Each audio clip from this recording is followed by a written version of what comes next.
What looks complicated to do but is actually quite easy. Picking a standard pin and tumbler lock. Lockpick Lawyer has taught me so much about locks, primarily how most of them suck at securing things. Love that dude. Some of the combination locks he cracks just make me feel embarrassed for the companies that make them, monsieur. When I was young, I tried to spin a ball on my finger and couldn't do it, so I tried again and again, and within an hour I pretty much figured it out. What's the trick? I can never seem to get it to spin fast enough. Ed, love all the replies. Thank you Reddit. I can't explain it. The transition from spinning it to getting your finger under it is just not natural at first. The more attempts you make it, the quicker you can get at that transition, quicker you can spin. Basic sewing. Things like simple hemming, sewing buttons are easy to learn and will make your life easier. If you keep learning, it's amazing to be able to fit your own clothes. Right. A friend told me that she was going to have her pants dry cleaned because a button had come off and they would replace it for her. What? Literally only takes a minute to fix with a thread and needle. Origami paper cranes. It's a tradition here to have 1,000 cranes folded for weddings. My parents never did, so I decided to fold them for Christmas one year. By the time I was finished, I figured that I could probably fold one with both hands behind my back. So I tried it. Yes, I can. My wife has Japanese heritage and lost her mom not long after we started dating. To honor her at our wedding, she and her sister folded 1,000 cranes. We strung them up and made them a photo backdrop for the wedding reception. Crochet. It's just pulling loops through other loops in various combinations. Knitting too. It's just one stitch, and that stitch backwards. If you can do that,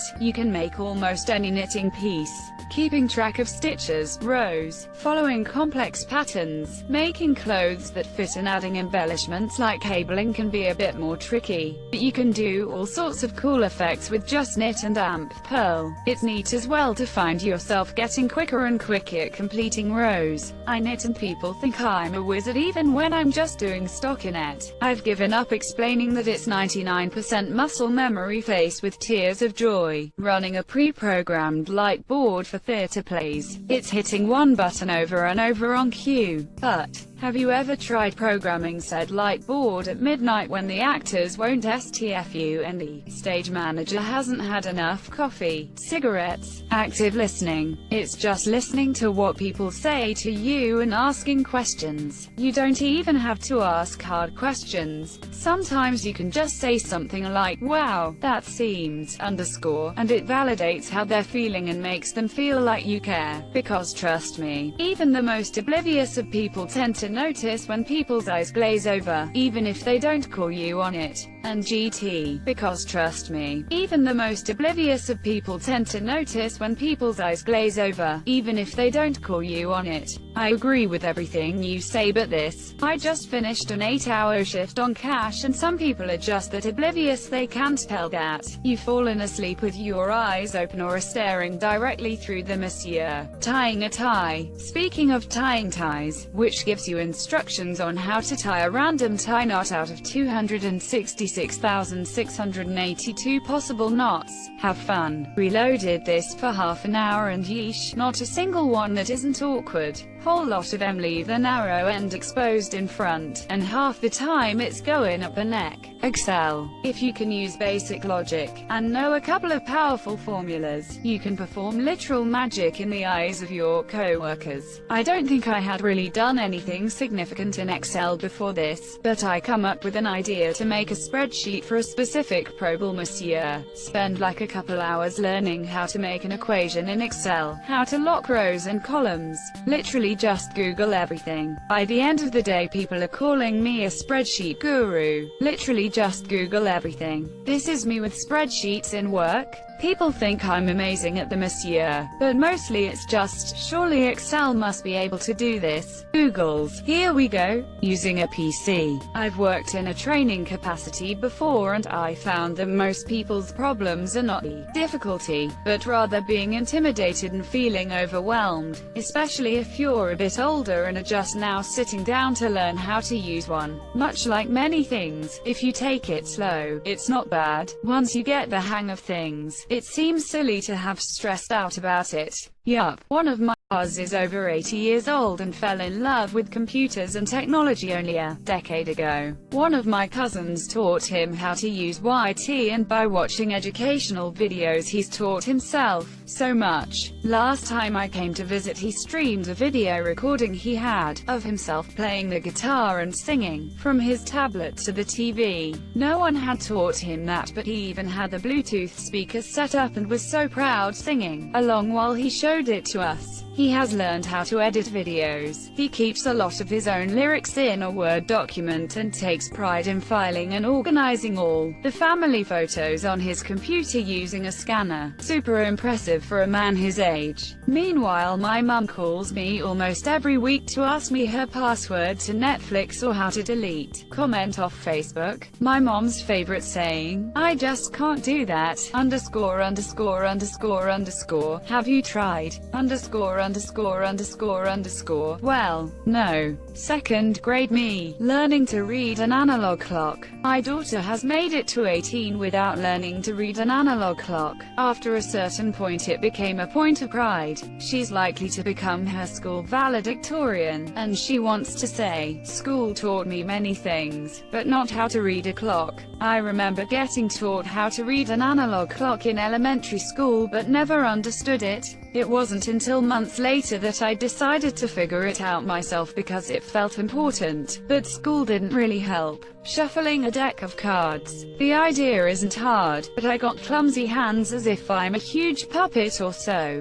Doesn't help that I got huge hands either, but having big hands is a plus when handling a deck of cards. Replacing parts on modern appliances such as dishwashers and clothes washers. 90% of them are plug and play. If you know what the problem is, you can figure out what part you need from the net, order it online, and replace it yourself with minimal effort. Save yourself hundreds of dollars, and feel like a boss. And GT, if you know what the problem is, that's a big if right there. The easy part might be replacing things, but figuring out what the problem is, not so easy. It can be easy if you go on Reddit and post what your appliance is doing or not doing. 9 times out of 10 someone knows or can point you in the right direction. That's how I figured out what was wrong with my dryer. Solving a Rubik's Cube. I don't know who gave me my first 3x3 cube, but I remember being in the 6th grade watching YouTube videos on how to solve the Monsieur. Once I understood how the algorithms worked, it was just a matter of memorizing the Monsieur. Once you memorize them, it's game over. I remember showing all my friends how I could solve it with my eyes closed. They were shocked, as were my parents. The more impressed they became, the more worried I was that they would find out how easy it was. Lol. Middle school was fun. Where can one get started with learning the algorithms? YouTube. Honestly, this is like the perfect place for anyone looking to get started on almost anything. Baking. Can you follow a recipe? Can you measure? Can you time things with a clock? Then you can bake. Not saying it doesn't take a tremendous amount of skill to become a great baker, but to make things like cookies or cakes that aren't from a mix, it's not that complicated, yet everyone is amazed when you do it. Good life pro tip. Cooking is experimentation. Baking is chemistry. You often have to adjust ingredients, spices, and ratios when you cook, because even doing something exactly the same as last time might not yield the same results.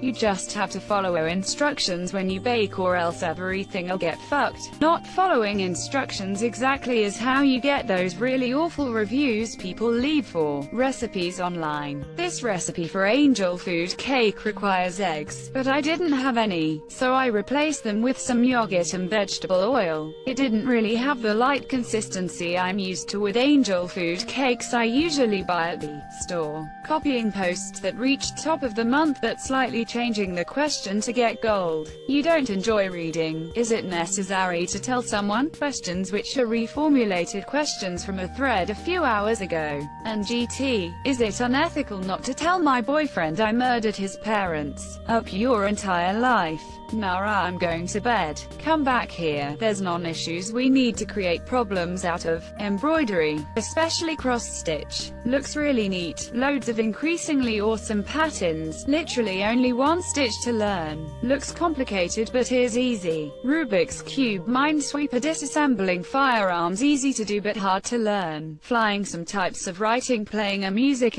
instrument. Flying gets much easier as you progress, but I wouldn't say it ever really reaches an easy level. Aviation has a bunch of neat gotchas that will humble you as soon as you think you've got it all figured out. I read it as you fly a plane for a bit. Easy. You land without dying. Hard. Driving stick, easiest thing ever once you're used to it. I remember my mom trying to teach me how to ease off the clutch and ease into the gas. She got really frustrated with me because I couldn't seem to get the hang of it. I kept stalling. Then she realized it had been in third gear the whole time. Got some mileage out of that one. Checking a thread to see if someone already posted the same response. Looking at you, Rubik's Cube nerds. Reading a manual. It's all in there, really. Every question you've got is answered, if just sit down and read the thing. Building computers. It's just adult Legos. Lego is adult Lego. Computers are just a different form of Lego. You are never too old for Legos. False. People 100 or over are not supposed to use Legos. Forking. It's a two-step process. Solving 90% of IT problems. An amp. #X200B. It mostly just equates to Googling the issue and using solutions people who have came before